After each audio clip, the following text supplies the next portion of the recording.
नमस्कार दोस्तों, स्वागत है आपका यूपीएससी पीसीएस ज्ञान में। मैं डॉक्टर हिमांशु। दोस्तों, आज हमने एनवायरनमेंट का नया चैप्टर स्टार्ट करना है जिसका नाम है पॉल्यूशन और पॉल्यूटेंट्स। दोस्तों, हर साल इससे रिलेटेड जो यूपीएससी में क्वेश्चन पूछता है, मिनिमम जो होते हैं 3 और मैक्सिमम 4 या 5 क्वेश्चन यूपीएससी पूछता है। तो अगर आप ये सारे डॉक्यूमेंट्स जो मैं अभी पढ़ाने जा रहा हूँ, अगर आप इसको कई बार रिवाइज कर लेंगे, 2-3 बार थ्रू वीडियोस और पीडीएफ में इसका शेयर करूँगा मेरे ग्रुप में, वहाँ से जाके आप पीडीएफ ले सकते हैं। अगर आप रिवाइज कर रहे हैं तो आप अपने 6 से 8 मार्क्स हर फिक्स कर लेंगे, जनरली फिक्स कर ही लेंगे। उसके बाद आपको पढ़ना है। देखिए, जो पॉल्यूशन के जो चैप्टर रहते हैं वो 3 एरिया से पूछता है कि जो कोई भी पॉल्यूशन का सोर्स क्या है। वो पूछेगा कि ये जो अलग अलग टाइप के जो पॉल्यूशन है उसका कौन सा सोर्स है। जैसे यहाँ पे देखिए कि सुपरसोनिक जेट 10 टू कॉजेज कौन सा निकलता है, कौन सा इससे क्या क्या पॉल्यूटेंट्स निकलते हैं, इम्पैक्ट्स उसका क्या पड़ता है। जैसे देखिए यहाँ पे डीडीटी का पूछ लिया है कि वेस्टर्न कंट्रीज ने क्यों बैन किया है, तो ये इम्पैक्ट्स पूछ लिया। टर्मिनोलॉजीज पूछता है जनरली। जैसे देखिए पूछ लेगा कि what do you understand by the term of bio accumulation and what do you understand by the term that is bio remediation. तो ये ऐसे ऐसे क्वेश्चन यूपीएससी जनरली फेयर करता है। मैं आपको ये शर्त लगा के कहता हूँ कि जब आप ये 60 से 62 65 क्वेश्चन कर लेंगे तो आपको कहीं से भी जो पॉल्यूशन के जो चैप्टर्स को पढ़ने की ज़रूरत नहीं है। आप सिर्फ वही क्वेश्चन टॉपिक्स या तो कोई भी जो पॉल्यूटेंट्स के जो चैप्टर्स होंगे पढ़िएगा जो इसके जो क्वेश्चन के अकॉर्डिंग होंगे। उसके अलावा आपको पढ़ने की ज़रूरत नहीं है। और दोस्तों, मैं आपको थैंक यू बोलना चाहूँगा मेरे पहले वाले जो स्पीसीज वाला है उसको इतना सारा प्यार देने के लिए। मैं आपसे बस यही रिक्वेस्ट करूँगा कि मेरा मोटिवेशन तभी और ज़्यादा मोटिवेशन मुझे मिलेगा जब आप इसको ज़्यादा से ज़्यादा लाइक, शेयर और सब्सक्राइब करें। कृपया सब्सक्राइब करना ना भूलें। Thank you. चलिए स्टार्ट करते हैं। ये हम लोग अपने पहले क्वेश्चन के साथ देखिए, द मोस्ट कॉमन जो substance responsible for pollution is. देखिए, सबसे कॉमन क्या होता है? स्मोक होता है। यहाँ पे अकॉर्डिंग टू उस टाइम के टाइप के हिसाब से ये क्वेश्चन बना हुआ। देखिए, ये क्या बोल रहा है, the supersonic jet 10 to causes. उससे क्या, जो सुपरसोनिक जेट से क्या होता है, तो देखिए यहाँ पे हो destruction of the ozone layer. तब देखिए आप सबसे पढ़ लीजिए कि ये जेट क्या क्या इमिट्स करता है। Sulphur dioxide, nitrogen oxide, nitrogen oxides हो गए, नाइट्रोजन ऑक्साइड्स, फिर उसके बाद हाइड्रोजन्स, ब्लैक कार्बन, लीड, जो ये सब इससे निकलते हैं। तो जो सुपरसोनिक जेट से जो कोई भी इमिट्स होता है कोई भी, तो उसके वजह से क्या होता है, generally thinning of the ozone layer. Ozone layer का जो थिनिंग होता है, पतला होता है ओजोन लेयर, इसीलिए ये जो हम लोग ये इससे पता कर रहे हैं, ये पूछ रहा है क्वेश्चन की जो सुपरसोनिक जेट से जो इमिट्स होने के कारण उसका इम्पैक्ट क्या पड़ता है। ये इम्पैक्ट पूछ रहा है यहाँ पे। देखिए, why did it is banned in the western country. देखिए, it remain in the environment for the long duration. आपको पता है कि पर्टिकुलर जो ऑर्गेनिक पॉल्यूटेंट्स होते हैं जो कि बहुत लॉन्गर ड्यूरेशन तक जो इन्वायरमेंट में रहते हैं, तो उससे क्या होता है, बायो एक्यूमुलेशन होता है, एक्यूमुलेट होता है। बायो रेमिडिएशन, बायो एक्यूमुलेशन ही होता है जो इन्वायरमेंट रहता है और उसके बाद जो ह्यूमन बीइंग में भी एक्यूमुलेट होता रहता है ओवर टाइम। तो यहाँ पे इससे रिलेटेड मैं आपको यही बोलूँगा कि बायो एक्यूमुलेशन पढ़ लिए। बायो एक्यूमुलेशन क्या है, the process by which chemical build up in an organ over time. धीरे धीरे धीरे धीरे कहीं पे एक्यूमुलेट होता है, उसी को बोलते हैं बायो एक्यूमुलेशन। नेक्स्ट आते हैं जो एसिड रेन के बारे में। देखिए, यूपीएससी का सबसे फेवरेट क्वेश्चन है, बार बार यूपीएससी से क्वेश्चन पूछता है। तो it is caused by the, देखिए, acid rain is caused by the pollution of the environment by nitrogen oxide and sulphur dioxide. ये याद रख लीजिए, ये दोनों हमेशा बार बार पूछेगा क्वेश्चन। तो देखिए, कहीं भी एसिड रेन क्या होता है, एसिड क्या होता है, जब ना वाटर का जो पीएच लेवल होता है 4 से 5 के बीच की आ जाता है आसपास, तो उसी को बोलते हैं हम लोग एसिड। तो उस पर कॉजेज क्या है, देखिए, ये क्या बोला, form of the precipitation with acidic components in wet और द ड्राई फॉर्म, उसी को बोलते हैं हम एसिड रेन। एसिड रेन क्या होता है, कोई भी प्रेसिपिटेशन मतलब बारिश होना जो कि एसिडिक कंपोनेंट होता है, या तो वेट फॉर्म में हो रहा है तो ड्राई फॉर्म में। अब ये देखो, एसिड रेन जो होता है, एसिड रेन के लिए क्या क्या रिस्पॉन्सिबल होता है, तो सल्फर डाइऑक्साइड, नाइट्रस ऑक्साइड, फिर उसके बाद कंबाइन विद द किसके साथ, वाटर और ऑक्सीजन के साथ कंबाइन होने के बाद एसिड रेन बनता है। नेक्स्ट चलते हैं हम क्वेश्चन की। Consider the following statement regarding bio remediation, it involve the use of bacteria and fungi. तो ये देखिए, अभी तो इन लोगों ने उस टाइम के हिसाब से तो इसका आंसर भी है, पर अभी के हिसाब से हम लोग बायो रेमिडिएशन के हिसाब से ऑलमोस्ट सारी चीज़ें कर सकते हैं, जो कि यहाँ से क्लीन अप ऑयल स्पिल्स है। तो एक क्वेश्चन आया था 2022 में, ऑयल ऑयल जैपर के बारे में। तो वो जो होता है ना, इसी में हेल्प करता है कि जो ऑयल स्पिल्स वगैरह हो जाते हैं वाटर में, उसको एक्सट्रैक्ट करने के लिए। तो अभी के हिसाब से तो ये सारे पॉसिबल हैं।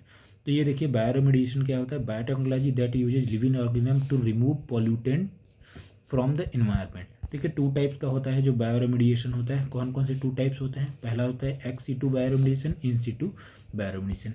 ये जाके आपको एक्सप्लेनेशन इसका पढ़ना है, क्योंकि ये क्वेश्चन बार बार यूपीएससी पूछता है। तो बायो वेंटिंग क्या होता है पढ़ लीजिए, बायो स्पार्जिंग क्या होता है, और बायो ऑगमेंटेशन क्या होता है, लैंड फिलिंग, बायोरिएक्टर, कंपोस्टिंग, ये तीनों भी एक्स सीटू और इन सीटू। कभी कभी क्वेश्चन ये भी पूछ लेते हैं which are ex situ and which are ex situ और इन सीटू में पूछ सकता है। तो जनरली ये भी आता है। नेक्स्ट क्वेश्चन पे आते हैं, protective action again harmful household जो insect and pets can be taken by use of the ultrasonic wave के हिसाब से ये कर सकते हैं। ये एक्सप्लेनेशन आप लोग पढ़ लेगा, इतना इंपॉर्टेंट नहीं है। नेक्स्ट क्वेश्चन आते हैं, देखिए फिर से रिपीट, मैंने ये दिखाया कि number of times same question कितनी बार रिपीट हुआ है। तो यहाँ पे देखिए एसिड रेन इन्होंने दोबारा पूछ लिया, is now generated as a serious problem in the some European and Asian countries. तो वो पूछ रहा है कि बहुत ज़्यादा सीरियस प्रॉब्लम यूरोपियन और एशियन कंट्रीज में एसिड रेन कर रहा है। इट्स मेजर कॉज और सोर्स इज, देखिए सोर्स पूछ रहा है, सोर्स क्या है? The emission of sulphur dioxide, nitrogen oxide from the thermal power plants and the burning of the fossil fuels. ठीक है, क्वेश्चन हो गया। ऊपर वाले को आप ध्यान से पढ़ सकते हैं, यहाँ से आप आके पढ़ लीजिए कि एसिड रेन के बारे में मैंने जो लिखा है ये सब हो गया आपका। नेक्स्ट आते हैं, given below is the diary of the diseases and disasters involve जो hazardous chemicals, which of the following is recently match, which of the following is correctly match है। तो करेक्टली मैच कौन सा है इसमें से आपको ये देखना है कि इन्होंने मिनीमाटा पूछा है, और उसके बाद सेवेसोर जो इटली में हुआ उसके बारे में, भोपाल का जो गैस ट्रेजिडी हुआ कोटकर। देखिए यहाँ पे तो ये क्वेश्चन रिपीट होने का चांस नहीं है, एक बार रिपीट भी किया है, आगे वो पढ़ेंगे। पर अब ये देखिए मिनीमाटा जो होता है वो किसी मिथाइल जो मर्क्यूरी है उसकी वजह से होता है। ये जापान में फैला था उस टाइम, जो वाटर है उसका कंटामिनेशन हो गया था मिथाइल मर्क्यूरी से, तो उसी की वजह से मिनीमाटा। सेवेसोर जो है इटली में है, ये भी देख लीजिए, mercury discharge into the water way. ये वाला तो ये गलत एक्सप्लेनेशन दिया है, बस ये याद रखिएगा।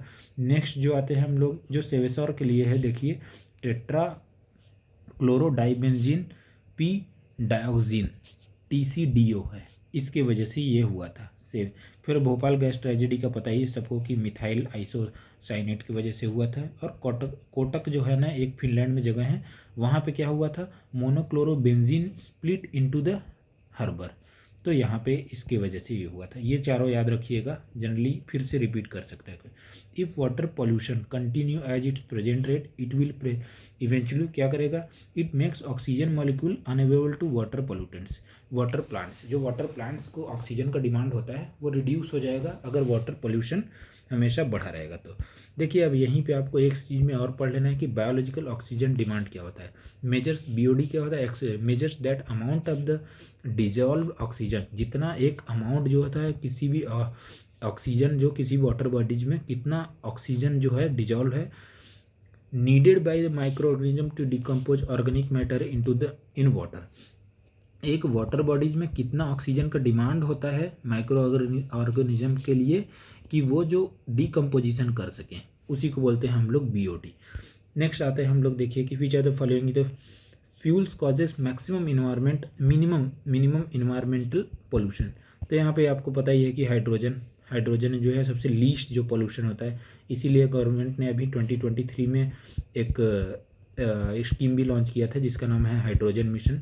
तो आप हाइड्रोजन मिशन के जो कंपोनेंट्स है पढ़ लीजिए, हमारा कितना टारगेट है कि कितना मेगावाट जो है गीगावाट ऑफ एनर्जी हम जनरेट करेंगे हाइड्रोजन के थ्रू। और हाइड्रोजन तो क्लीन जो इन्वायरमेंट, इसमें बहुत सारे जो क्लीन इन्वायरमेंट के लिए हेल्प करेगा। जो हमारा पंच प्लेज है, मोदी जी ने ग्लासगो जो अपना हुआ था समिट, वहाँ पे जो लिया था, उसमें जो 26 कॉप जो हुआ था उसमें जो लिए था उसको कैसे कंप्लीट करेगा, यही है। नेक्स्ट जो है कि डीजल से क्या होता है, डीजल से क्या क्या इमिट होता है। तो देखिए particular matters, NOx, nitrous oxide, hydrocarbons, carbon dioxide, ये सब होता है। और उसके बाद कोल से भी सेम है, ऑलमोस्ट सारी चीज़ें निकलती हैं। देखते हैं, water pollution in the river is measured by the dissolve amount of क्या, ऑक्सीजन।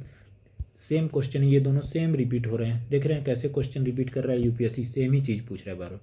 नेक्स्ट क्वेश्चन पे आते हैं, coal based thermal power sanitation contribute to acid rain. देखिए ये करेक्ट है। सेम क्वेश्चन देखिए तीसरा बार एसिड रेन पूछ चुका है। तो oxides of carbon are emitted when the coal burns, ये भी करेक्ट है और ऊपर ही हमने इसके बारे में पढ़ चुके हैं ऑलरेडी।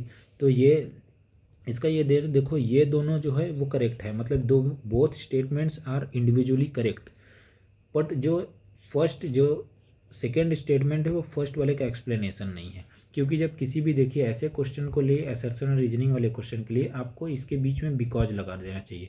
तो coal based thermal power plants जो stations contribute acid rain because oxides of carbons are emitted from the coal burns. तो यही गलत है, बाकी दोनों करेक्ट है। नेक्स्ट चलते हैं हम लोग। Which are the following the producing during the formation of the photochemical smog. Photochemical smog से क्या निकलता है? तो ये देखिए ओजोन से रहता है। ये बोल रहा है कि क्या निकलता है फोटोकेमिकल स्मॉग से, तो ओजोन होता है। फोटोकेमिकल स्मॉग जो होता है ऑल्सो नोन इसको समर स्मॉग या बोलते हैं, लॉस एंजलिस स्मॉग भी बोलते हैं। मोस्ट जो prominently in the urban area, जहाँ पे कि large number of the automobiles होते हैं वहाँ पे रहता है। जो नाइट्रोजन ऑक्साइड्स होता है इज द प्राइमरी इमिशन होता है किसमें? फोटोकेमिकल स्मॉग में। और उसके बाद नाइट्रोजन ऑक्साइड और जब वोलेटाइल ऑर्गेनिक कंपोनेंट्स होता है उसके साथ मिक्स होता है तो सनलाइट के प्रेजेंस में क्या निकलता है? ओजोन। तो यहीं पे देखिए इसका आंसर है ये। स्मॉग क्या होता है? लाइट स्मॉग का इम्पैक्ट क्या पड़ता है? Light brownish colouration of the atmosphere होता है। नेक्स्ट क्वेश्चन आते हैं बिस्फेनॉल ए क्या होता है? Bisphenol is the chemical use for the development of the food packaging material. Food packaging materials वगैरह रहता है, जैसे प्लास्टिक के बहुत सारी चीज़ें हम बनाते हैं, जैसे ये एक बड़ा बड़ा बॉक्स बनाते हैं, वो सब के उसी को हम लोग बोलते हैं बिस्फेनॉल ए से वो बनता है। बिस्फेनॉल ए क्या use to make the plastic and resins found many consumer products. Example जैसे कि वाटर बॉटल्स, फूड स्टोरेज, ठीक है। उसके बाद पॉलीकार्बोनेट ये होता है। नेक्स्ट क्वेश्चन पे आते हैं हम लोग। क्या बोला? Consider the following. ये क्या बोला? Oxygen of hydrogen, oxygen of nitrogen, oxygen of sulphur, oxides of sulphur. तो ये oxides of hydrogen, nitrogen, sulphur, ये तीनों में से वो पूछ रहा है एसिड रेन में। देखिए चौथा बार सेम क्वेश्चन रिपीट कर चुका है कि एसिड रेन में कौन कंट्रीब्यूट करता है। आप लोगों को पता है, ज़्यादा पढ़ने की ज़रूरत नहीं है इसके बारे में। ऊपर वाला जितना आप अच्छे से पढ़ेंगे नीचे आपको कम पढ़ना पड़ेगा, उसके सेम ही चीज़ें रिपीट करना कम पड़ेगा। Excessive release of pollutants carbon monoxide into the air may produce a condition in which the oxygen supply in the human body decrease.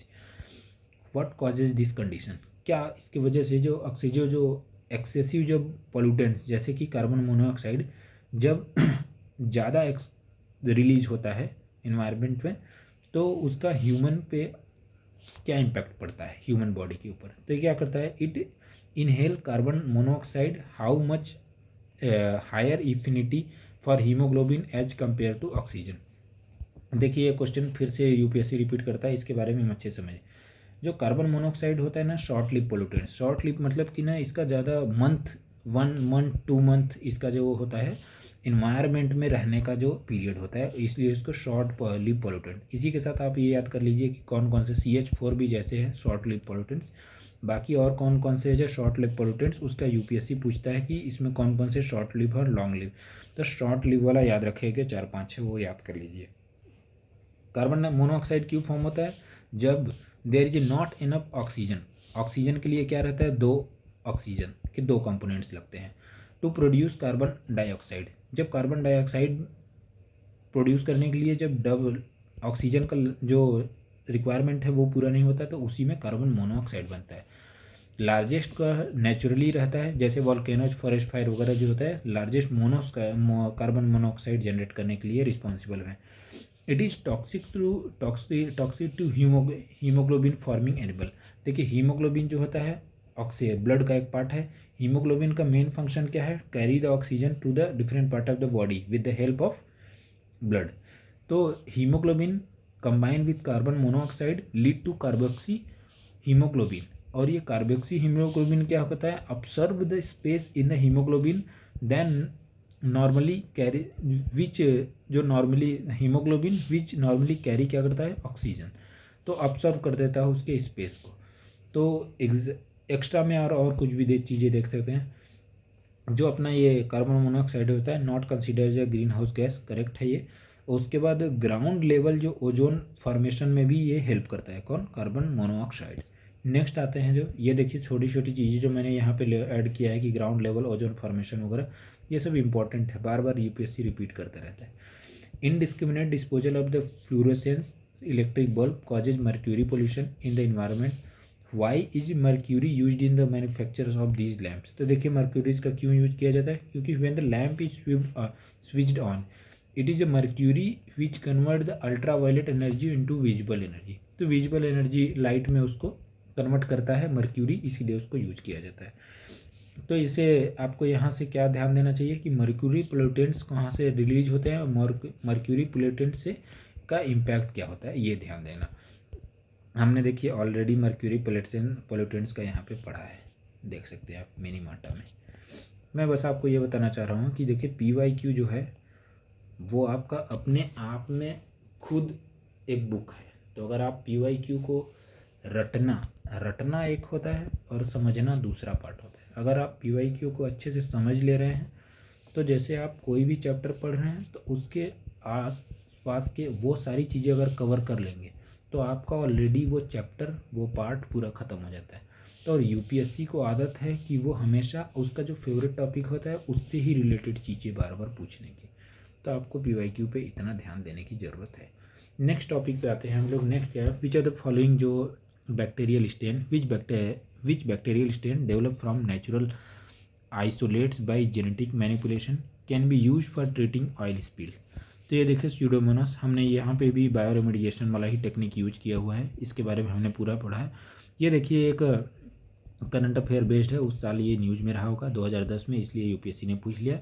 पर यहाँ पे टेक्निक कौन सा यूज हुआ है ये ध्यान देने वाली, that is bio remediation. Next आते हैं हम लोग क्वेश्चन पे। कंसीडर द फॉलोइंग, यह बोलते हैं carbon dioxide, oxides of nitrogen, oxides of sulphur. अब ये दो तीन जो वर्ड्स हैं वो आप देख के बता सकते हैं कि यूपीएससी इसके बारे में क्या पूछी है। तो ये पूछ रहा है कि coal combustion at thermal power plants में क्या क्या इमिट्स होता है। सेम चीज़ पूछ लिया थर्मल पावर प्लांट्स के बारे में, पॉलिटिशियन प्लांट। दूसरी बार देखो ये पूछ लिया, सेम आप याद रखिए कि तीनों चीज़ें रिपीट होती है। अब ये देखिए next question, the formation of ozone hole in the Antarctic region. Same repeat कर दिया, ओजोन हमने ऊपर पढ़े हुए हैं, उसके ऊपर पढ़े हैं।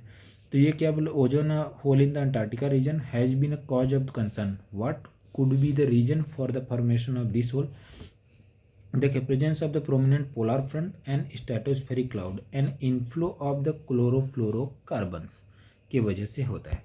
तो ये देखिए कार्बन क्या होते हैं, depletion of the ozone layer increase होता है, depletion of ozone layer, increase of the hydrocarbons in the atmosphere leads to depletion of ozone layer. फिर उसके बाद ओजोन का जो कंसंट्रेशन होता है मेजर कैसे करते हैं डॉप्सन यूनिट के हिसाब से। और जो आपको एक चीज़ और ध्यान देना चाहिए कि हम जो ओजोन डिप्लेशन से रिलेटेड हमने एक प्रोटोकॉल भी एग्रीमेंट किया है जिसका नाम क्या है, मॉन्ट्रियल प्रोटोकॉल। मॉन्ट्रियल प्रोटोकॉल में हमने डिसाइड किया था कि जो भी क्लोरीन से रिलेटेड और ब्रोमीन से रिलेटेड जो भी कंपोनेंट्स रहेंगे उसका जो प्रोडक्शन और यूज जो है हम लोग कम करेंगे। तो कभी भी जब भी ओजोन लेयर से रिलेटेड कोई भी टर्म्स आए, ओजोन के डिप्लेशन से रिलेटेड कोई भी कंपोनेंट्स आए, तो ये याद रखिएगा कि अगर उसमें बेंजीन और क्लोरीन एब्सेंट है तो वो कभी भी ओजोन डिप्लेटिंग सब्सटेंस नहीं होगा। देखिए cocktail of the power vertex and the low temperature generates क्या करता है, stratospheric clouds that react with CFC and destroy ozone layers.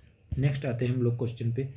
Next question क्या है, there is a concern about increase in harmful algal bloom in the sea water of India, which could be the positive factor that phenomena. तो देखिए किसी भी जो algal Bloom मतलब algae जो हैं वो बहुत तेज़ी से बढ़ गए हैं। क्योंकि देखो कोई तेज़ी से कब बढ़ता है, जब उनका पेट भरता है। तो एल्गल ब्लूम कौन सा फेनोमेना है, जहाँ पे यूट्रोफिकेशन होता है। Eutrophication is the process where the nutrients water body rich in nutrients due to nitrates and phosphates. तो आपको ये याद रखना है कि यूट्रोफिकेशन की वजह से क्या होता है, बहुत ज़्यादा जो नाइट्रेट्स और फॉस्फोरस जो होता है वो बहुत ज़्यादा इंक्रीज हो जाते हैं। तो इसके वजह से जो न्यूट्रिशनल सप्लाई जो है वो वहाँ के जो प्राइमरी प्रोड्यूसर्स होते हैं उनको जितना ज़्यादा मिलता है वो उतना ज़्यादा ग्रो होते हैं। जब बहुत ज़्यादा ग्रो होने लगता है एल्गी, तो उसी को बोलते हैं हम लोग एल्गल ब्लूम। एल्गम ब्लूम में क्या होता है, phytoplanktons, these are the primary producer. Algae और जो एल्गी और बैक्टीरिया जैसे कि blue green bacteria thrive on the excessive nutrients and their जो population explosion cover entire surface layer, this condition is called algal bloom. आगे हम लोग इसके बारे में पढ़ते हैं कि ये बोला है there is the concern over the increase of harmful algal bloom in the sea water of India, what could be the positive. आराम से आप लोग खुद पढ़ लीजिए क्या बोलता है। Nutrient discharge from the estuaries, correct है, ये न्यूट्रिएंट्स हैं नाइट्राइट्स और फॉस्फेट्स बहुत ज़्यादा हम लोग यूज करते हैं खेतों में, तो वो रन ऑफ से फिर वापस चला जाता है वाटर बॉडीज में। Run off from the land during the monsoon, ये भी करेक्ट है। फिर इसका upwelling in the seas, जी ठीक है, अप वेलिंग जब सीज, देखिए मान लीजिए सी एक कोई कोस्ट है, यहाँ से जो सीज का वाटर है, जब पानी जब बढ़ जाएगा तो इसके अंदर भी जो न्यूट्रिएंट्स है यहाँ इसमें जाएंगे, तो फिर उसके वजह से भी हो सकता है। करेक्ट है, तीनों कॉमन सेंस यूज करना है। देखें मैंने वो ऑली जैपर के बारे में ऊपर बात किया था कि ऑली जैपर क्या होता है। Oilzapper it is the eco friendly technology for the remediation of the oil sludge and the oil spill. देखिए आपको मैं इसके बारे में आपको दिखाना चाहता हूँ कि इन्होंने क्या बोला था, ओवर टाइम कैसे चेंज हो जाता है चीज़ें, मैं दिखाना चाह रहा हूँ। देखिए कि इन्होंने क्या बोला था कि बायोरेमिडिएशन में बैक्टीरिया और फंगाई को हम यूज करके क्या कर सकते हैं, पर यहाँ पे जो क्लीन अप ऑयल स्पिल्स, यहाँ पे ये वाला गलत था, तीसरा वाला गलत।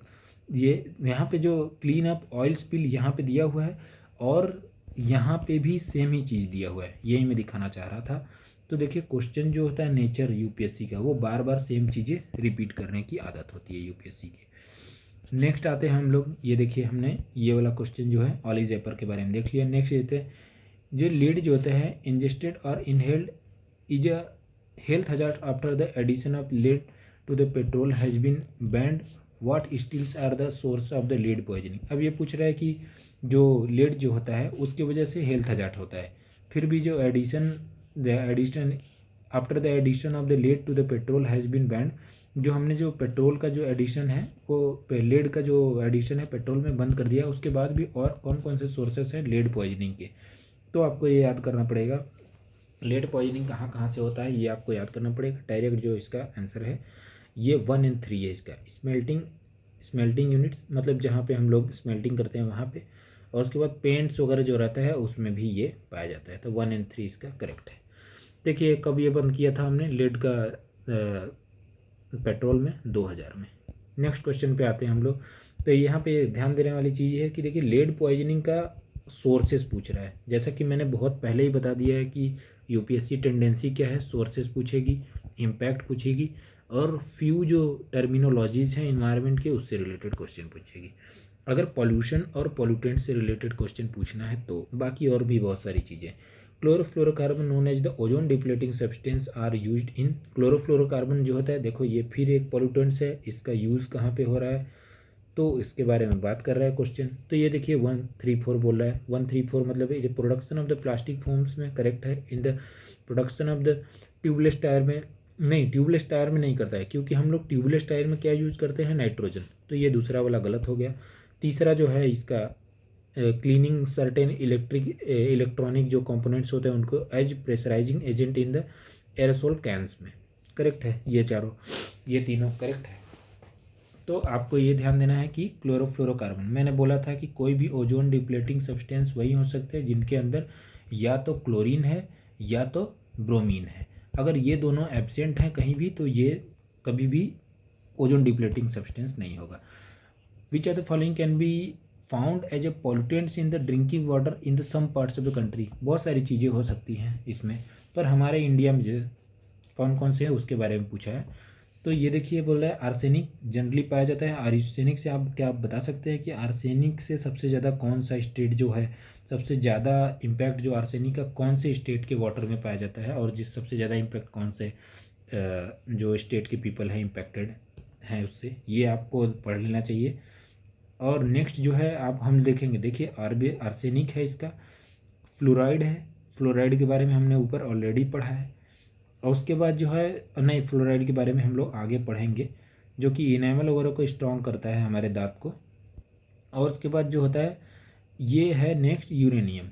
अब ये देखिए फॉर्मेल्डिहाइड क्या होता है ना, ये तो फ्लेमेबल है, मतलब ये गैस के जैसे है, ये उड़ जाता है, तो इसका चांस कम ही होगा। तो जैसे ही हम लोग चौथा काटेंगे 135 इसका आंसर आ जाएगा। नेक्स्ट आते हैं, due to the improper discriminate disposal of the old and used computer are their parts, which are the following are the release in to the environment as a e waste. तो देखिए ई waste में कौन कौन सा निकलता है, तो 1 2 3 5 और 6 बोल रहा है। 4 जो है हेप्टाक्लोर जो है वो नहीं है। बाकी ये सब चीज़ें आपको अपने से पढ़ना चाहिए। ई वेस्ट जो होता है lead, cadmium, mercury, chromium, beryllium, उसके बाद टोनर्स, ये मैंने यहाँ पे एक लिस्ट कर दिया है। आपको ये देख लेना है कि इससे कौन कौन से होता है, हमने ऑलरेडी ये सब पढ़ा है, ऊपर ही पढ़ा है। ई वेस्ट मैनेजमेंट रूल आया था 2016 और उसके बाद 2022 में भी रिवाइज किया, ये देखना। एक्सटेंडेड प्रोड्यूसर रिस्पॉन्सिबिलिटी क्या होता है इसके बारे में देख लेना, यूपीएससी ने इसके बारे में PYQ पूछा है। एक्सटेंडेड सेम क्वेश्चन रिपीट कर दिया, इसको पढ़ने की ज़रूरत नहीं है। Photochemical smog is resultant of, हमने स्मॉग ऊपर ऑलरेडी पढ़ा है, ये भी जाके आप लोग देख सकते हैं। Which are the following is the characteristic, जो which are the following is are the characteristics of the Indian coal, हमने ऊपर ऑलरेडी पढ़ लिया है इसके बारे में, फिर भी हम लोग देख ले सकते हैं कि देखिए जो लो एश फ्यूजन टेम्परेचर, ये गलत है, क्योंकि हमारे यहाँ ना जो कोल पाया जाता है ना वो बिटुमिनस टाइप के पाए जाते हैं, तो उसमें जो है जो कोल का जो ऐश का फ्यूजन है जो वो बहुत ज़्यादा है, तो ये लो नहीं हाई है, तो ये गलत हो गया। 1 और 2 करेक्ट है। टाइप्स ऑफ कोल कौन कौन से है, एंथ्रासाइट, बिटुमिनस, लिग्नाइट और पीट। और ये देखिए इसमें number of the composition of the carbon कितना है, हमने यहाँ पे लिखा है 90% जो एंथ्रासाइड में है, 40 to 80%, ये आपको पढ़ लेना चाहिए। नेक्स्ट आते हैं कि mycorrhizal bacteria has been used in the rehabilitating degrade site because mycorrhiza enable the plant to, mycorrhiza किसमें हम लोग कहते हैं, resist drops and increase absorptive area। फिर यहाँ पे देखिए बायोरेमिडिएशन वाला कॉन्सेप्ट आप यूज कर सकते हैं कि माइक्रोराइजल बैक्टीरिया का हम लोग यूज कर रहे हैं यहाँ पे। Tolerant extremes of the pH, जब जैसे कि मान लो कि कोई ऐसा जो है वाटर बॉडी जिसका पीएच जो है बहुत ज़्यादा है, तो उस केस में भी हम लोग माइक्रोराइजल बायोटेक्नोलॉजी, सॉरी ये क्वेश्चन ही मैंने गलत पढ़ दिया, माइक्रोराइजल बायोटेक्नोलॉजी के बारे में बात कर रहा है। ये सेम है बायोरेमिडिएशन वाला जो टेक्निक है उसी पे ये डिपेंड करता है। तो हम लोग बायोटेक्नोलॉजी का यूज करके हम लोग इसमें क्या क्या अचीव कर सकते हैं, रेजिस्टेंट ड्रॉट से रिलेटेड ऐसे ऐसे बहुत सारे हम लोग सीड्स डेवलप कर सकते हैं जो कि ड्रॉट में भी अच्छे से ग्रो कर सकता है। टॉलरेंट होना चाहिए जो एक्सट्रीम पीएच के केस में। उसके बाद रेजिस्ट करना चाहिए डिजीज़ इन्फेक्शन वगैरह से, जैसे आप ये देख लीजिए कि बीटी कॉटन हो गया, फिर उसके बाद बीटी ब्रिंजल है, ये सब जो है इसके एग्जाम्पल्स हैं, तो आप ये देख सकते हैं। नेक्स्ट टॉपिक आता है nitric oxide pollution can lead to all of the following except, किसके वजह से। देखिए नाइट्रिक ऑक्साइड पॉल्यूशन जो होता है वो तो ये क्वेश्चन जो है वो सिलिकोसिस इन ह्यूमन बीइंग से कैसे, सिलिकोसिस का जो सबसे बड़ा कॉज क्या है कि जो कोई कोल माइन वगैरह में काम करता है, जो सिलिकाज जो छोटे छोटे पार्ट्स होते हैं वो जो लंग्स होता है, जो दोनों लंग्स होता है उनको इम्पैक्ट करता है, तो सिलिकोसिस होता है। तो यहाँ पे ये वाला नहीं होगा, बाकी ये तीनों होंगे, तो यही जो करेक्ट आंसर है। नेक्स्ट क्वेश्चन पे, arrange the following fuel in the decreasing out of their air pollution caused by the burning a kilogram of each of them. अगर इन तीनों को अगर बर्निंग किया जाता तो जो डिक्रीजिंग मतलब सबसे ज़्यादा, सबसे फिर उससे कम में सबसे एक को उनको इस ऑर्डर में अरेंज करना है कि सबसे ज़्यादा किसका 1 ग्राम को अगर 1 किलोग्राम को अगर बर्न किया जाए तो किया उसके अकॉर्डिंग। नेक्स्ट क्वेश्चन है जो कि ब्रोमिनेटेड फ्लेम रिटार्डेंट्स है are used in the main household products like mattress and upholstery, why is there some concern about their use. तो देखिए क्या क्वेश्चन पूछ रहा है, तो उसके हिसाब से हमको देख लेना है कि क्यों, क्या कंसर्न है इससे। They are highly resistance to degradation in the environment, ठीक है, बायो एक्यूमुलेट्स होते हैं। और उसके बाद जो होता है they are able to accumulate in the human and animals. तो जो BFR होता है मतलब ब्रोमिनेटेड जो flame retardants also known as the organohalogens होता है, used in household and products. कौन कौन से ये पता ही है, ऊपर हमने देख लिया। ये बायो एक्यूमुलेंट्स भी होते हैं। जनरली ये ध्यान देना आप लोग, वैसे याद कर लेना, ज़्यादा कुछ पढ़ने। Which are the following is some important pollution release by the steel industry. आपको याद करना पड़ेगा कि स्टील इंडस्ट्री से कौन कौन से निकलते हैं। जनरली ये सारे निकलते हैं oxides of the sulphur, nitrogen monoxide. अब इसी के साथ आपको ये भी याद करना है कि एसिड रेन इनमें से कौन कौन हेल्प करता है एसिड रेन में। नेक्स्ट आता है which are the following is the not gaseous air pollution. तो ये देखिए इसमें से जो नॉट गैसियस एयर पॉल्यूशन जो स्मोक है। नेक्स्ट क्वेश्चन है which are the following statement is context of statement in the context of income environment relationship is are correct. देखिए कौन सा कॉन्सेप्ट है जो इनकम इन्वायरमेंट रिलेशनशिप के साथ करेक्ट हो रहा है। तो इसके जो पोल्यूशन जो रिटार्डे pollution trends tend to follow the inverse U shape relation across different stage of the economic development. ये देखिए करेक्ट है। ये तीनों जो है इन द बिगिनिंग स्टेज है pollution increase due to the urbanisation industrialisation. जब बिगिनिंग में ये देखिए ये होता है कि जब हम लोग जब ज़्यादा इंडस्ट्रियलाइजेशन बढ़ता है तो जो पॉल्यूशन लेवल जो रहता है वो भी बढ़ते रहता है। पर ओवर टाइम जब एक जैसे यहाँ पे पहुँच गया तो पॉल्यूशन का लेवल भी यहाँ तक बहुत ज़्यादा हो गया। जैसे 1 था, 2 था, 3 पे पहुँच गया। पर ओवर टाइम जब हम लोग नए नए टेक्नोलॉजी वगैरह को इंट्रोड्यूस करते हैं तो जो अपना ये इकोनॉमी का लेवल रहता है वो तो बढ़ता है, पर जो पॉल्यूशन का लेवल रहता है या तो वो कम होता है या तो वो स्टैग्नेंट रहता है, पर ज़्यादा बढ़ता नहीं। In the later stage pollution decline due to the structural changes. Structural वहीं जो टेक्नोलॉजिकल वगैरह चेंजेस करते हैं, स्ट्रक्चर में चेंजेस करते हैं हम लोग। जैसे मान लो कि सर्विस सेक्टर की तरफ हम लोग ज़्यादा मूव कर गए तो जो पोल्यूशन का लेवल है वो कम होता है। तो ये तीनों करेक्ट है। नेक्स्ट आते हैं with reference to the fly ash produced by the power plants. देखिए हमने ये क्वेश्चन ऊपर ऑलरेडी पढ़ लिया है कि पावर प्लांट्स जो होते हैं उससे कौन कौन से जो पॉल्यूटेंट्स निकलते हैं। तो ये क्या बोले with reference to fly ash produced by the power plants using coal as a fuel. Which are the following statement correct? Flies can be used in the production of the bricks from the building construction. Correctly क्यों नहीं use कर सकते हैं? Fly ऐसे utilisation rule पढ़ लीजिए, आपको वहाँ पे पता चलेगा। हम लोग बहुत सारे जो ब्रिक्स वगैरह जो होते हैं वो बनाते हैं इससे। उसके fly ash can be use the replacement of some of the Portland cement. बहुत सारे जो पोर्टलैंड्स हैं वो उसमें हम जाके फिल कर सकते हैं उसको, ये भी करेक्ट है।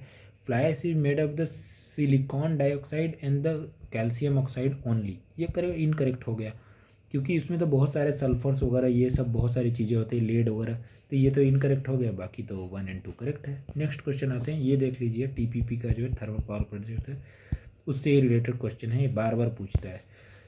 Which are the following is associated with the issues of the phasing out the use of the ozone depleting substance. हमने ऑलरेडी पढ़ लिया है कि ओजोन डिप्लीटिंग सब्सटेंस कौन कौन से होते हैं। तो इसमें ये पूछ रहा है कि कौन सा जो है हमने एक एग्रीमेंट साइन किया हुआ है जो कि ओजोन डिप्लीटिंग सब्सटेंस को कम कर रहा है। तो यहाँ पे हमने ऊपर ऑलरेडी ये क्वेश्चन को पढ़ा है, मॉन्ट्रियल प्रोटोकॉल है।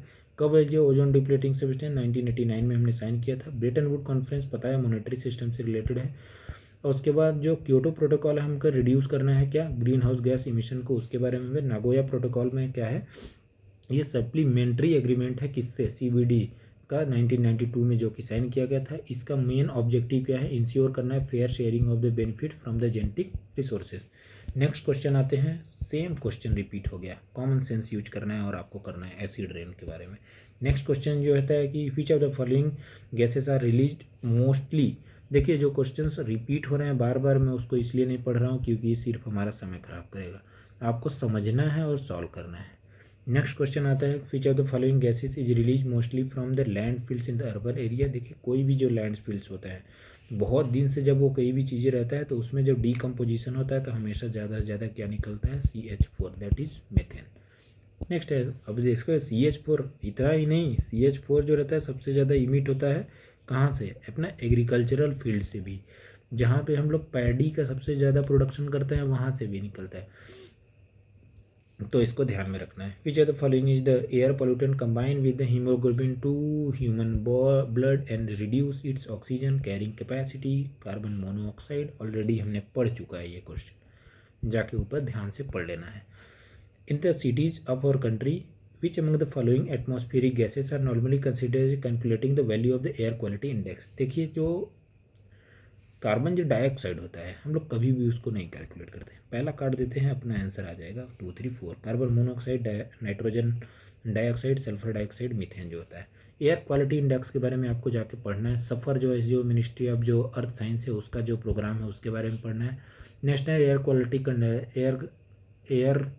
एयर क्वालिटी मैनेजमेंट और नेशनल एयर क्वालिटी जो क्वालिटी सिस्टम जो है ये CPCB central pollution control board का, उसको भी जाके पढ़ना है। इसके जो सारे कंपोनेंट्स हैं उनका 3 लिस्ट बनाना है। सबसे ऊपर इसका लिखना है AQI और उसके बाद सफ़र लिखना है। तो उसके बाद जो कॉमन जो कंपोनेंट्स हैं, जो कॉमन वाले ये वाले हैं वो लिख लेना है एक एक करके, और जो अनकॉमन है उनको लिख लेना है। क्वेश्चन जो है अनकॉमन वाले से ही आएगा जनरली। नेक्स्ट क्वेश्चन है blue baby syndrome is caused by the containing nitrites. ये जनरल नॉलेज का क्वेश्चन है, इसको ऐसे ही याद करना है। Leakage of the which of the following gas has caused the Bhopal gas tragedy. Already हमने दूसरा क्वेश्चन जो है इसका यहीं पढ़ा था, दूसरा या तीसरा क्वेश्चन के बारे में।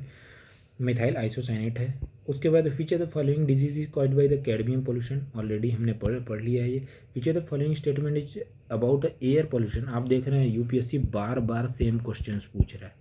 क्यों? क्योंकि यूपीएससी का जो फेवरेट टॉपिक्स है वो उससे कभी अलग नहीं होता। ज़रूरत है आपको यूपीएससी के जैसा अडॉप्ट करने के लिए।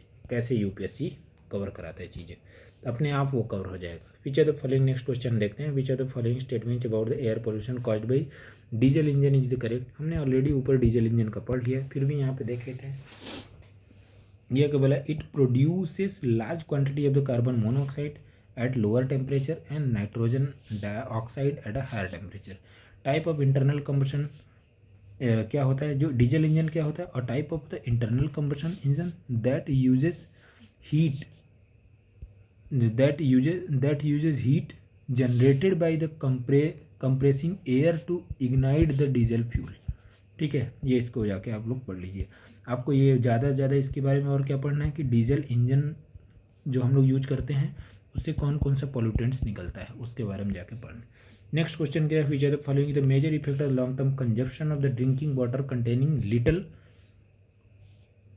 और नो। अगर हम लोग फ्लोराइड का यूज ही नहीं क्या करेंगे तो कैविटी जो होता है अब टूथ वगैरह का वो वीक हो जाता है। तो इसका जो मेजर इफेक्ट है यही होगा। नेक्स्ट ये क्या कहते थे कि फ्लोराइड क्या होता है? प्रिवेंट करता है। जब फ्लोराइड प्रेजेंट रहता है तो वो हेल्प क्या करता है? हमारे टूथ के अगेंस्ट में हेल्प करता है, स्ट्रेंथ करता है अपना क्या, टूथ का इनेमल पार्ट जो होता है ना उसको स्ट्रांग करता है। कहाँ कहाँ पाया जाता है? वाटर में, सॉइल में, फूड में, टूथपेस्ट वगैरह जो रहता है उसमें भी। WHO कितना बोला है कि 0.7 ppm, ये इतना होना चाहिए किसी भी उसमें वाटर में फ्लोराइड का जो मात्रा इतना होना चाहिए। नेक्स्ट क्वेश्चन में आता है in the context of the solid pollution problem which are the advantage of the bioremediation technique. Same है, हमने ऑलरेडी इसके बारे में पढ़ लिया, आप पढ़ लीजिए। बायोलॉजिकल ऑक्सीजन डिमांड DBOD के बारे में हमने ऊपर एक्सप्लेन कर लिया, खुद से ही पढ़ लीजिएगा। पॉल्यूशन जो ऐसे in the aquatic ecosystem. Next question पे आते हैं हम लोग की consider the following pairs commonly used unwanted और consumed material controversial chemical likely to be found in them. Lipstick में क्या क्या पाया जाता है? ये देखिए, ये तीनों के लिपस्टिक में लेड भी पाया जाता है। सॉफ्ट ड्रिंक जो रहता है ब्रोमिनेटेड जो वेजिटेबल ऑयल्स होते हैं उसमें। फिर उसके बाद चाइनीज़ फूड जो होता है मोनोसोडियम ग्लूटामेट होता है उसमें। केमिकल के सोर्सेज पूछ रहा है, ये ध्यान में दीजिएगा बस। नेक्स्ट क्वेश्चन आते हैं National Clean Air Programme NCAP का। ये करंट अफेयर का क्वेश्चन है, उस साल के हिसाब से पूछ रहा है कि हमारा जो PM जो है particular matter at least 102 cities of India by 20-30% कम करना है, उसको रिड्यूस करना है। तो उसका जो हमारा टारगेट ईयर क्या है? तो 2017, पर ये 2019 का क्वेश्चन है। अब जो कोई भी गवर्नमेंट इनिशिएटिव है इससे रिलेटेड और उसका जो NCAP वगैरह जो ऑर्गेनाइजेशन है उसके बारे में पढ़ना इंपॉर्टेंट होता है। टारगेट ईयर याद करना होता है अगर ऐसा कुछ दिया है तो। नेक्स्ट क्वेश्चन पे आते हैं why there is the great concern about the microbeads. देखिए माइक्रोबीड्स के बारे में पूछ रहा है। माइक्रोबीड्स क्या होता है? स्मॉलर देन 5 मिलीमीटर होते हैं, made up of the polythene जो होते हैं। अब ये कि सबसे ज़्यादा हार्मफुल ये क्या होता है? देखो माइक्रोबीड्स का इतना छोटा जो साइज होता है कि ये लोग जनरली क्या होता है ना, जो वेस्ट वाटर जो हम लोग ट्रीटमेंट करते हैं तो वेस्ट वाटर ट्रीटमेंट को भी बाईपास करके आगे चले जाते हैं। तो ये मेराइन में जाते हैं तो वहाँ उनके जो फिशेस वगैरह ये सब होती हैं उनको भी हार्मफुल करते हैं क्योंकि वो उसके अंदर जाके एक्यूमुलेट होते हैं। जब उनके उसके अंदर एक्यूमुलेट होते हैं तो ह्यूमंस के द्वारा जब कंजप्शन किया जाता है उसको फिश को, तो वो उनके अंदर भी ट्रांसफ़र होते हैं। इसीलिए उसको माइक्रोबीड्स को ना इतना ज़्यादा हार्मफुल हम लोग कंसीडर करते हैं। They are consider harmful to marine ecosystem, पूरे इकोसिस्टम को वो लॉस करती है। ये मैंने दिया हुआ है थोड़ा बहुत उसके बारे में, ये पढ़ लीजिएगा कि tiny plastic material commonly used in the cosmetic and the personal care products में हार्मफुल क्या है? Ability to cross waste water treatment system, accumulation in the aquatic ecosystem. Next आते हैं which of the following are the region factor for the exposure to benzene pollution. हमने already पढ़ लिया है। देखिए बेंजीन क्या होता है। बेंजीन जो होता है वो पाया कहाँ जाता है? क्रूड ऑयल और गैसोलीन में। ये बस याद रखिएगा, बाकी आप अपने आप कर देंगे। देखो ऑटोमोबाइल एग्जॉस्ट, ठीक है, उसके बाद जो टोबैको स्मोक, फिर उसके बाद वुड बर्निंग, क्योंकि इसमें भी तो ऑयल के जैसा निकलता है। तो ये तीनों तो हो गए, तो 1 2 3 करेक्ट है। ये बेंजीन के बारे में थोड़ा पढ़े। हजार्डस जो एयर पोल्यूटेंट्स होता है, कलरलेस होता है, फ्लेमेबल होता है। फ्लेमेबल क्यों होता है? इससे आप कनेक्ट करिए। Liquid with sweet order, natural part किसका होता है? क्रूड ऑयल एंड गैसोलीन का। Evaporate easily while contact with air. Next question पे आते हैं। Consider the following statement. Coal ash contain, हमने ऑलरेडी ये किया, कॉमन सेंस यूज करके आपको सॉल्व करना है। ये जो कोल एश जो कंटेनिंग लीड एंड मर्क्यूरी, तो ये सब आप क्वेश्चन आज जाके ऊपर कर सकते हैं। जो कोल के बारे में हमने जो क्वेश्चन किया था उसको फिर से पढ़िए और यहाँ पे आके सॉल्व करिए। Why there is the concern of the copper smelting plant. देखिए कॉपर स्मेल्टिंग प्लांट में क्या कंसर्न है कि ये जो there is a release of lethal quantity of the carbon monoxide into the environment. तो देखिए कार्बन मोनोऑक्साइड जो होता है ना वो कार्बन स्मेल्टिंग प्लांट से नहीं निकलते, तो ये तो इनकरेक्ट हो गया। Next is the copper slag can causes the leaching of the some heavy material into environment. ये करेक्ट है। There is many release sulphur dioxide as a pollute. ठीक है, दोनों करेक्ट है, 2 और 3 करेक्ट है। कॉपर स्मेल्टिंग प्लांट से क्या कहते हैं? कोई भी जैसे स्मेल्टिंग प्लांट है तो उसका बाई प्रोडक्ट क्या होता है और उससे कौन कौन से पोल्यूटेंट्स जनरेट होते हैं उनके बारे में पढ़ लेना है। नेक्स्ट क्वेश्चन आता है जो with reference to the furnace oil consider the following. Furnace oil क्या होता है? देखिए जो यूज्ड ऑयल होते हैं उन्हीं को हम लोग बोलते हैं furnace oil. It is by product of the petroleum refineries. Impact क्या होता है? Causes huge emission of the sulphur dioxide. जब ऑलरेडी यूज्ड है तो उसको जब यूज करेंगे तो वो कितना ज़्यादा इंपैक्ट करेगा इन्वायरमेंट पे। देख लीजिए it is a product of the oil refineries, correct है। Some industry use it is generating power generate करने के लिए, क्योंकि ऑलरेडी यूज्ड है तो जब ये बाई प्रोडक्ट है तो इसको हम लोग यूज करेंगे तो कम पैसे में मिलेगा, तो सम इंडस्ट्री यूज करते हैं। It uses causes sulphur emission in the environment, correct हो गया तीनों। जो magnetite particles suspected to causes neurodegenerative problems are generated as a environment pollutants. कहाँ से जो होते हैं मैग्नेटाइट पार्टिकल्स निकलते हैं, ये आप लोग देख लीजिएगा ध्यान से। देखो ब्रेकर, ये क्या बोल रहा है? The breaker of the motor vehicles. ठीक है, मोटर व्हीकल्स का जो ब्रेक होता है उसमें रहता है ये। Engine of the motor vehicle same ही है दोनों, करेक्ट हो गया। फिर उसके बाद जो microwave stove within homes, नहीं उसमें नहीं होता है मैग्नेटाइट का कोई कंपोनेंट, करेक्ट इनकरेक्ट हो गया। चौथा जो पावर प्लांट्स होता है उसके अंदर होता है, पर उसके टेलीफोन जो लाइंस होता है उसमें होता है कि नहीं ये तो आपको पढ़ना पड़ेगा। तो ऐसे क्वेश्चन जो होते हैं उनके बारे में अगर आप ध्यान से पढ़ेंगे तो ऐसे क्वेश्चन का आंसर अपने आप लगा सकते हैं। नेक्स्ट क्वेश्चन जो है वो हम लोग पढ़ेंगे। नेक्स्ट क्वेश्चन जो है हम उसके बारे में पढ़ेंगे कि बिस्फेनॉल ए जो है is a cause of the concern. Bisphenol A is the cause of concern is a structural की components in the manufacture of which of the following kind of plastic. Polycarbonate जो होता है ना, bisphenol A हमने ऊपर already पढ़ा है, उसके बारे में आप जाके पढ़ सकते हैं। ये पॉलीकार्बोनेट होता है, ये आप पढ़ेंगे तो आपको फिर आके ये वाले क्वेश्चन को सॉल्व करने की कोशिश करिए। इन the context of the next question क्या है? In the context of WHO air quality guideline. देखिए ये क्वेश्चन जो है वो हमारा जो इधर वाला क्वेश्चन है, कहाँ गया? जो सफ़र वफर मैंने लिखा है उसी क्वेश्चन का एक ये वाला है, इस वाले क्वेश्चन का ही एक दूसरा लेवल ऑफ क्वेश्चन है। यहाँ पे जो इंडिया के जो एयर क्वालिटी इंडेक्स वगैरह है उससे रिलेटेड पूछा है। वहाँ पे जो क्वेश्चन है वो WHO से रिलेटेड पूछ लिया है। कि यहाँ पे पूछ रहा है कि WHO एयर क्वालिटी गाइडलाइन में हम लोगों ने क्या क्या यूज किया है, क्या क्या है। तो the 24 hour means of the PM2.5 should not exceed 15 जो माइक्रॉन, उसके बाद एनुअल रेंज ऑफ इतना शुड नॉट बी एक्सीड भी इतना। तो ये वाला द करेक्ट है। In the year the highest level of the ozone pollution occur during the period of inclement weather, ये तो इनकरेक्ट हो गया। नेक्स्ट जो होता है PM10 can penetrate the lung. देखिए PM10 का जो साइज होता है ना वो बहुत बड़ा होता है, तो ये तो इनकरेक्ट हो गया। तो जैसे ही आप तीसरा वाला काटेंगे एक आपको ये दोनों में 1 मिलेगा। तो आप दूसरा वाला तो हमने ऑलरेडी काट दिया है, तो इसका answer 1 and 4। Excessive ozone in the air can trigger asthma, जैसे ये तो सफोकेशन फीलिंग होने लगता है, तो ये भी यही करेक्ट है। तो ये 1 and 4 करेक्ट है, ये दोनों इनकरेक्ट है। नेक्स्ट क्वेश्चन पे आते हैं। Excess of which of the above the environment is are caused of the acid rain, हमने ऑलरेडी पढ़ा है, आपको जाके पढ़ना चाहिए ये वाला क्वेश्चन। देख रहे हैं आपको यूपीएससी पिछले 10 साल में 10 बार क्वेश्चन पूछ चुकी है, क्या एसिड रेन से related question. Consider the following statement. देखिए ये सब क्वेश्चन आ गया 23 के सारे क्वेश्चन जो हैं 23-24 के। मैंने अपना जो PYQ सीरीज़ है 10 PYQs पर डे सीरीज उसके अंदर कवर किया हुआ है, और मैंने उसको बहुत कॉम्प्रिहेंसिवली कवर किया है। तो अगर आप वहाँ से जाके देखेंगे तो भी आपको एक अच्छा इंसाइट मिल सकता है इसके बारे में। नेक्स्ट क्वेश्चन हम लोग देख लेते हैं। Consider the following statement. Excess of which of the above in the environment is cause of acid rain, हमने ये पढ़ लिया। नेक्स्ट क्वेश्चन क्या है कि in the making of the how many above are hydrofluorocarbons used.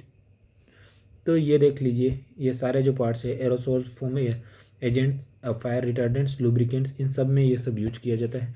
तो hydrofluorocarbons and the carbon atoms जो hydrogen और प्लस फ्लोरीन और कार्बन एटम्स के साथ मिलके क्या बनता है, हाइड्रोफ्लोरोकार्बन। पार्ट अब क्या होता है कि ना, ये जो पार्ट नहीं है किसका, हाइड्रोफ्लोरोकार्बन। देखिए हाइड्रोफ्लोरोकार्बन, यहाँ पे कहीं भी क्लोरीन और ब्रोमीन नहीं यूज होता है, तो ये जो ओजोन डिप्लेटिंग सब्सटेंस का पार्ट नहीं है। Synthetic green house gases that used in air conditioning, ठीक है, refrigeration etcetera, building insulation, fire extinguisher, इन सब में ही यूज होता है इसको। नेक्स्ट आते हैं consider the following statement regarding mercury pollution. हमने ऑलरेडी ये क्वेश्चन कई बार कर चुका है, आप जाके ऊपर पढ़ सकते हैं। इसी के साथ दोस्तों ख़त्म होता है ये हमारा आज का ये पूरे पॉल्यूटेंट्स वाले चैप्टर्स। मैं आप लोगों को थैंक यू बोलना चाहता हूँ, मेरे पिछले वाले जो स्पीसीज़ वाला है उसको इतना सारा प्यार देने के लिए। और मैं आपसे ये रिक्वेस्ट करूँगा कि मेरा जो अल्टीमेट मोटिवेशन है वो आप लोगों के हेल्प और सपोर्ट से ही कंटिन्यू मेंटेन रहेगा। तो मैं आपसे ये रिक्वेस्ट करूँगा कि कृपया इसको सब्सक्राइब करना और शेयर करना ना भूलें। ऐसे ही मिलते रहेंगे हम लोग। अगला ऐसा ही टॉपिक कवर करने वाला हूँ जिसमें आपको 15 मार्क्स के आसपास 10 से 15 मार्क्स का जो फ़ायदा करे, और एक ही ऐसा लेक्चर रहेगा जो आपको 10 से 15 मार्क्स का फ़ायदा देगा। और अगर आपको इसका PDF चाहिए तो आप मेरे टेलीग्राम चैनल को ज्वाइन करना ना भूलें। Thank you so much. जय हिंद।